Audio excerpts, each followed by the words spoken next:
This is the Sideline Slice, presented by Valentino's Pizza, the official pizza of the Huskers.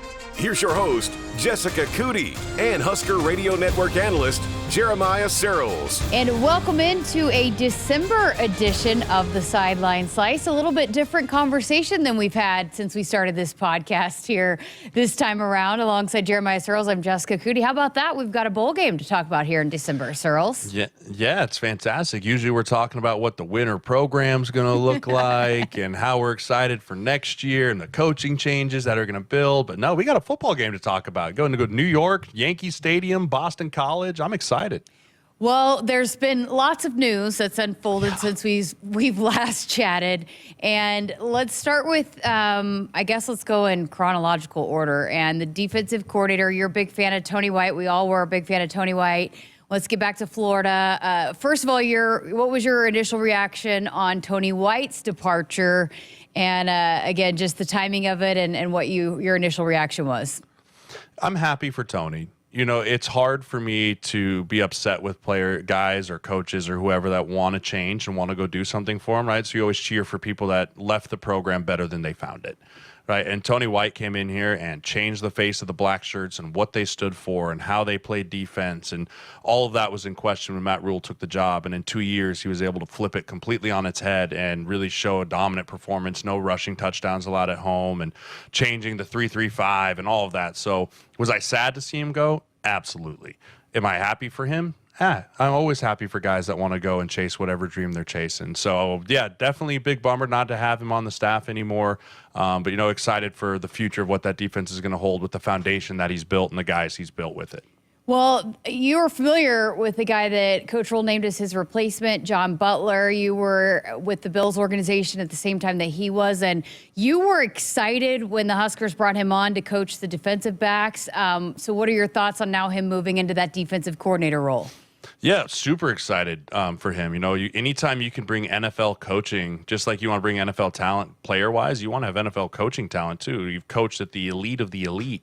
And played with and coached guys that were all pros, and, you know, Micah Hyde and Jordan Poyer, Tre'Davious White, you know, and those type of guys. And now to bring it to the college level, the development there is going to be awesome. They're going to be running NFL schemes. They're going to have guys all over the place, and really excited for him to have full control. And, you know, he got to come in a little bit this year and work with some things, but we'll get to prove his mettle now is, hey, my defense, my way, here's how it's coached, here's how it's going to be. And I'm really excited to see what that new face of the defense looks like come spring ball.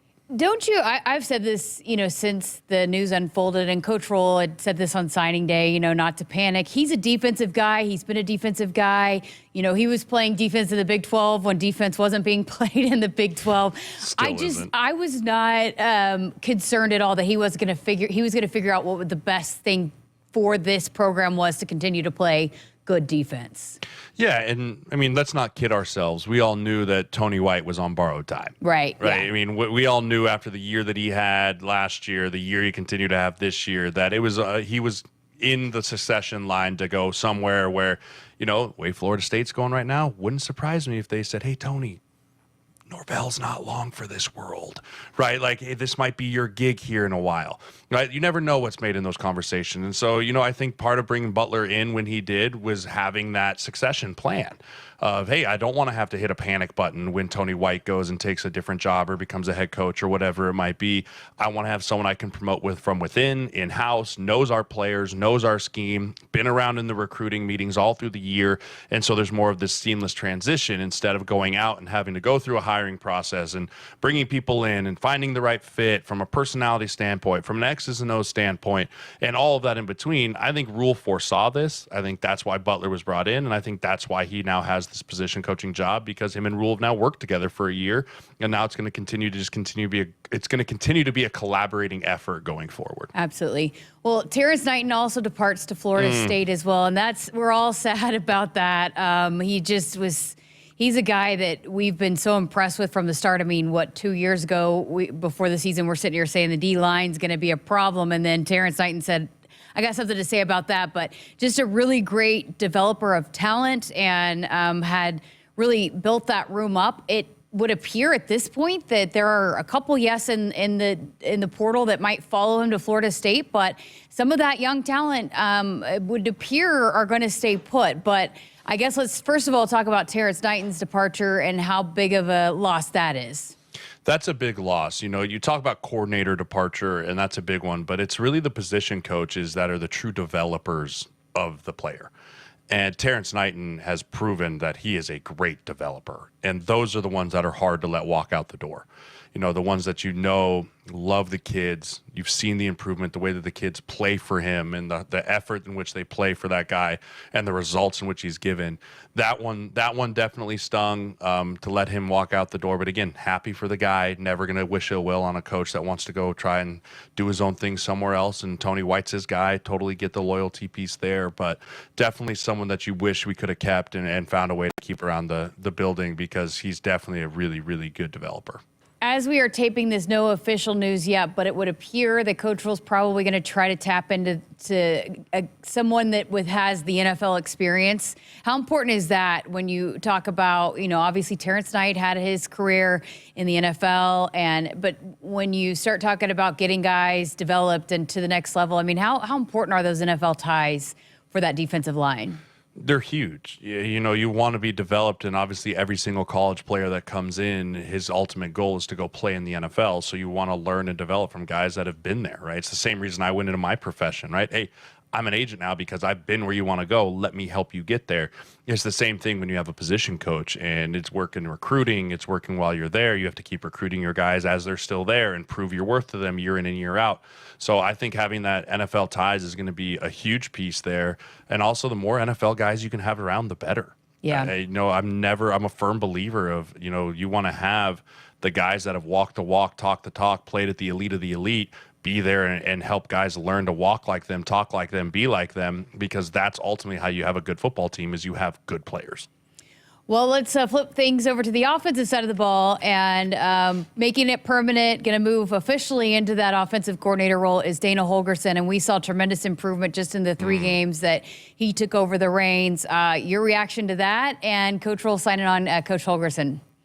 Yeah, I'm not shocked at all. That was like, when that got announced, I was like, no, really? Obviously that was going to happen.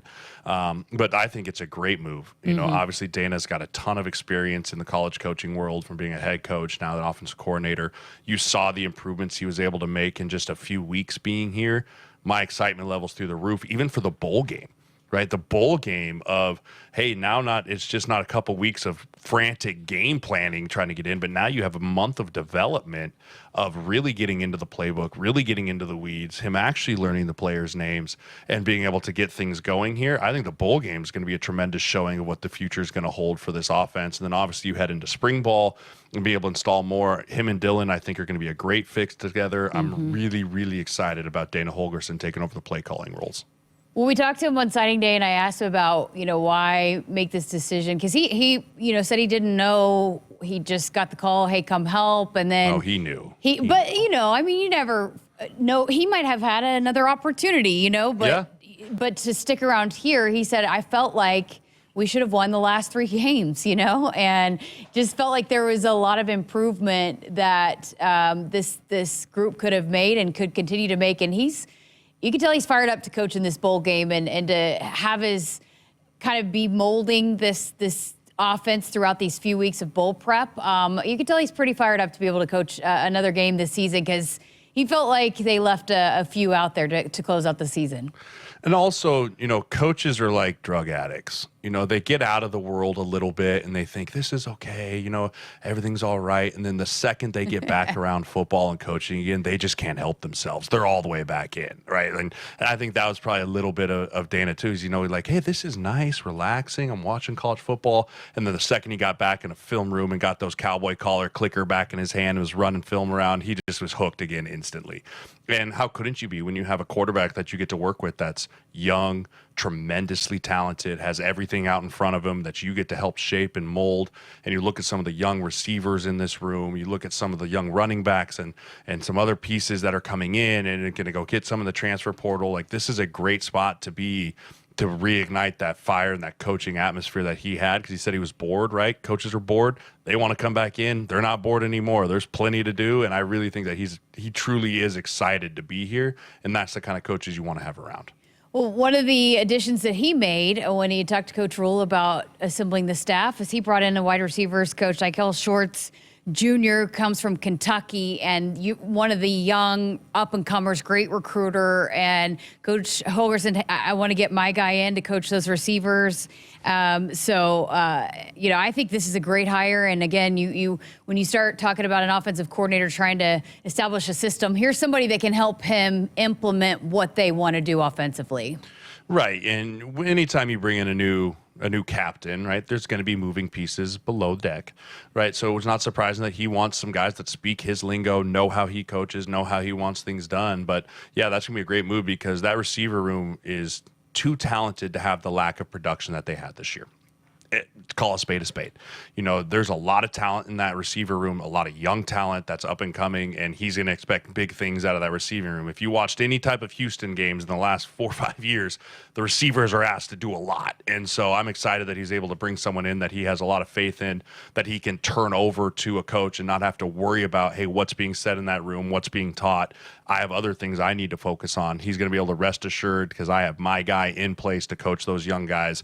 I'll know what I'll get from them. Now I can focus on the running backs or the tight ends or the wide run or the O-linemen or the quarterbacks or whatever position, and I think that he'll just continue to have more trust in that room going forward. How about our guy, Emmett Johnson? He scares us a little bit. Goodness, Emmett. Says that he's going to enter the transfer portal. He didn't officially, and then he announces that he's going to stay put and wear that in. How excited for you that Emmett says, I'm a Husker, I'm going to stay a Husker? Yeah, I was terrified, right? You're like, no, Emmett, come back. We love you. Why are you leaving?